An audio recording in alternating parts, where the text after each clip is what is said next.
Bersihkan hati kita. Nombor satu, kita bertaubat kepada Allah. Taubat itu membersihkan dosa. Bila hati bersih daripada dosa, maka datanglah kekuatan melaksanakan ibadah. Bila dosa itu kita tak buang, kita tak taubat, dosa tu dia macam dawai, dia lilit kita. Bila dia lilit kita, kita jadi berat. Satu kata ulang, inna siqatal zunubi tamna'u min khifatil ibadah. Sesungguhnya belitan dawai dosa itu pada tubuh kamu menyebabkan tidak ringan melakukan ibadah. Nah, bersih dulu, bersih. Nabi 70 kali sehari taubat. Nabi kata, ya ayuhan nas tubu ila rabbikum, wahai manusia, minta ampunlah pada Tuhan kamu. Wa ini atubu ilahi fi yaumin walidin sab'ina marrah. Aku ni sehari semalam minta maaf pada Allah 70 kali.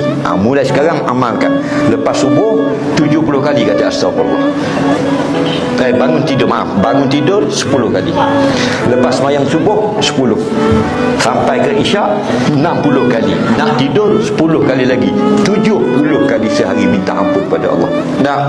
Minta ampun. Allah ni tak heran kita banyak dosa. Dia heran kenapa tak mau minta maaf. Sedangkan dia ni Ghafurur Rahim, sangat-sangat suka memberi keampunan kepada kita.